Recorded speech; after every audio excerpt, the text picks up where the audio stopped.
Bantu support channel ini dengan cara klik subscriber 100% gratis, tidak bayar. Oke guys, terima kasih. Mari membaca.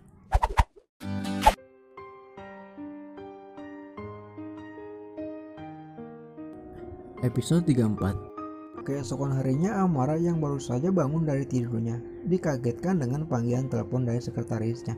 "Maaf Bu, ada berkas yang harus Ibu tanda tangani langsung," ucap Rizka setelah Amara menerima panggilannya. "Oke, kita ketemu di bandara. Tapi hati-hati, jangan sampai orang-orang Bimo tahu kalau bisa diantar dengan supir yang menurutmu bisa dipercaya," ucap Amara. "Baik Bu, saya berangkat 1 jam lagi," kata Rizka. Kemudian Amara menutup teleponnya dan segera memesan tiket penerbangannya di aplikasi. Setelahnya Amara bergegas ke kamar mandi untuk membersihkan diri.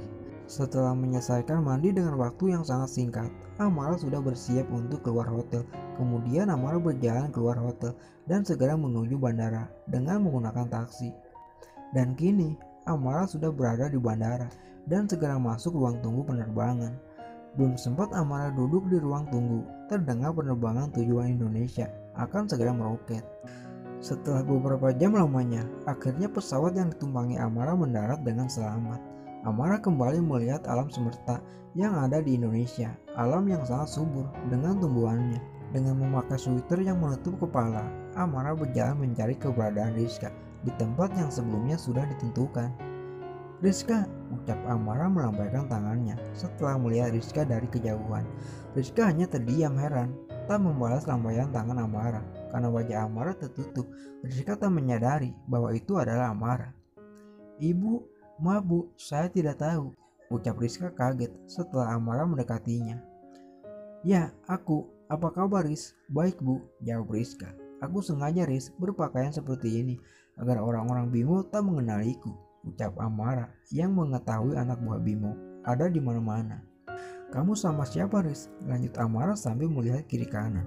"Tenang Bu, saya sama Pak Ale. Saya yakin Pak Ale orangnya bisa dipercaya," ucap Rizka, mengatakan pada Amara bahwa dia dengan supir kantor yang bernama Ale yang sedang menunggu di parkiran. "Kita duduk di dalam mobil saja Riz, agar aku bisa melihat berkasnya dengan tenang." Kemudian Amara dan Rizka berjalan di mana Pak Ali sedang menunggu. "Ini Bu, berkas yang harus Ibu tanda tangani," ucap Rizka setelah mereka duduk di dalam mobil. "Aku periksa dulu ya Riz, kamu santai saja," kata Amara. "Pak Ale, maaf ya menunggu," lanjut Amara basa-basi dengan supir parubaya yang duduk di depan tapi memperhatikan ke belakang lewat spion tengah. "Gak apa-apa Non," kata Pak Ale sambil tersenyum. Kemudian Amara memeriksa beberapa berkas yang ada di pangkuannya. "Ternyata kerja Rizka bagus juga, bisa aku percayakan," batin Amara setelah melihat berkas yang dikerjakan Rizka. Dan terlintas di pikirannya akan menaikkan jabatan Rizka sebagai asistennya, tapi tak tahu itu kapan akan terjadi karena saat ini keadaan tidak sedang baik-baik saja. Tanpa ada yang diragukan lagi, menandatangani tanpa melihat berkas semuanya.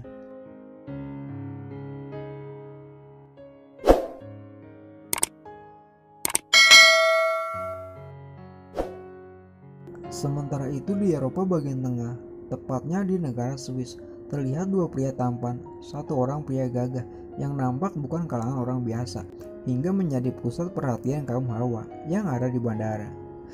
Ares dan Bimo beserta sahabatnya baru saja tiba di bandara Swiss. Mereka berjalan beriringan untuk keluar dari bandara dan langsung menuju kediaman keluarga Wijaya dengan menggunakan taksi.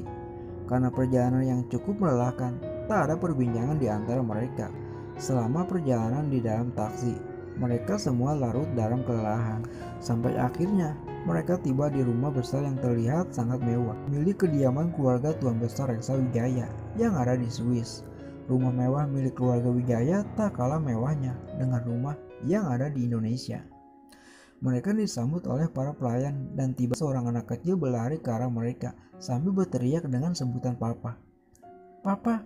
teriak Repan sambil berlari ke arah Ares. "Halo jagoan Papa, apa kabar?" ucap Ares sambil menyorokkan kedua tangannya untuk memeluk Repan. Dan sebaliknya, Repan pun memeluk Ares dengan sangat erat, seakan rindu kehadiran sang Papa. Kay yang melihatnya pun tertawa. "Benar-benar mirip," kata Kay setelah melihat Repan di pelukan Ares. "Sayang, kenalkan ini Om Kay, sahabat papa," ucap Ares setelah melepaskan pelukannya. "Hai jagoan, apa kabar?" ucap Kay mengusap-usap rambut Repan dengan sangat gemes. "Siapa namamu jagoan?" tanya Kay. "Repan Om," jawab Repan sambil menyorokkan tangannya, memperkenalkan diri. "Tumben kalian datang bersama," kata Tuan Besar segera menghampiri mendengar percakapan Repan bersama papanya. "Kebetulan aja Om, Ares berkunjung ke tempatku dan mengajakku kemari," ujar Kay. "Bukan kebetulan itu Kay, tapi mencari istrinya. Tante malah bersyukur Amara meninggalkan temanmu yang tak pernah berubah," timpa Marissa ikut bicara dengan tak menyembunyikan kekesalannya kepada Ares. "Biasalah tante, ujian rumah tangga," ucap Kay sambil tersenyum. "Apalagi dengan Ares, pria tampan dan cukup banyak uang. Cewek mana yang gak meleleh dengannya?" Lanjut Kay menggogok Ares, membuat Ares merapikan rambutnya seolah ingin terbang. Dia terlalu bodoh jadi laki-laki hanya demi barang second yang sudah terlepas segelnya. Dia rela menghamburkan uangnya, padahal punya istri yang cantik, cerdas lagi, tapi malah disia-siakan. "Tante akan mendukung jika ada pria yang ingin menikahi Amara," kata Marissa menatap tajam pada Ares. "Ma, jangan berkata seperti itu. Jika ada laki-laki lain yang mencoba mendekati Amara, aku tak akan biarkan dia hidup. Amara akan tetap menjadi istriku, Ma," ucap Ares setengah berteriak karena marah dengan ucapan mamanya. "Ares, berani kau membentak mamamu? Sudahlah, akui aja kesalahanmu. Jangan marah-marah," bentak Tuan Besar dengan suara dinginnya, memarahi Ares. Suasana di rumah mewah itu pun seketika menjadi hening. Semua orang menundukkan wajahnya. Tak ada yang berani membuka suaranya. Untung saja Repan tak mendengar percakapan itu, karena sebelumnya diajak Bimo keluar untuk main di taman. "Jika kamu benar-benar mencintai istrimu, perbaiki semua kelakuanmu. Jangan turuti nafsumu," lanjut Tuan Besar yang sudah muak dengan kelakuan Ares. Dan bersambung cuy.